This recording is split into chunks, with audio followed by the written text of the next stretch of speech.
સિદ્ધપુર માં હર ઘર તિરંગા અભિયાન અંતર્ગત ત્રિરંગા યાત્રા યોજાઈ.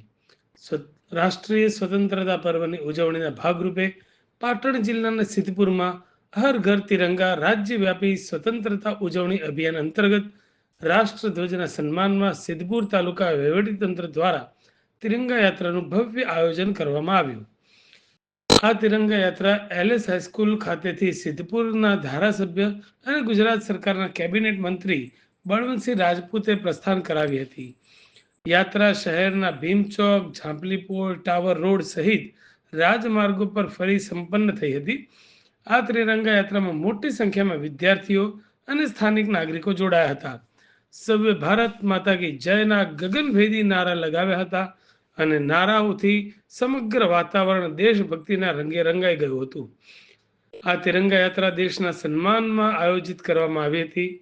આ તિરંગા યાત્રામાં પ્રદેશ ઉપાધ્યક્ષ નંદાજી ઠાકોર, પૂર્વ સાંસદ દિલીપભાઈ પંડ્યા, સિદ્ધપુર નગરપાલિકા પ્રમુખ અનિતાબેન પટેલ, ઉપપ્રમુખ સોનલબેન ઠાકોર, એપીએમસી ચેરમેન વિષ્ણુભાઈ પટેલ, શહેર ભાજપ પ્રમુખ કૌશલભાઈ જોશી, તાલુકા ભાજપ પ્રમુખ મુકેશભાઈ ચૌધરી સહિત સંગઠનના હોદ્દેદારો, પાલિકા સદસ્યો, સહકારી સામાજિક સંસ્થાઓ, વ્યાપારી મંડળો, શાળાના વિદ્યાર્થીઓ, શિક્ષકો તથા મોટી સંખ્યામાં દેશપ્રેમી નાગરિકો સહિત આગેવાનો અને સરકારી કર્મચારીઓએ તિરંગા યાત્રામાં ભાગ લીધો હતો.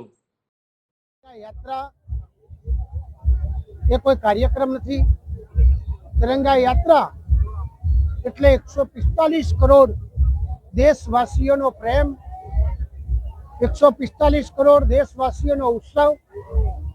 એના જે સંકલ્પો છે કે સ્વચ્છતા, માँ के नाम एक पेड़ અને આત્મનિર્ભર બનીએ, એ પ્રકારના સંકલ્પ સાથેની આ યાત્રા છે.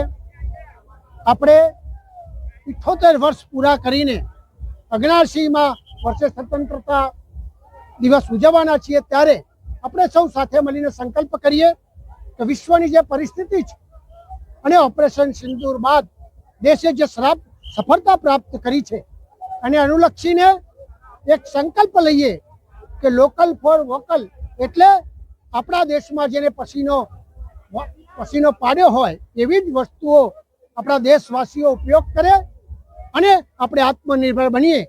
એ સંકલ્પ સાથે આજે યાત્રાનો દરેક વ્યક્તિ જે આમાં જોડાયો છે અમને હું ખૂબ અભિનંદન આપું છું અને આ સંકલ્પ ઠેઠ સુધી પહોંચાડે એવી વિનંતી કરું છું.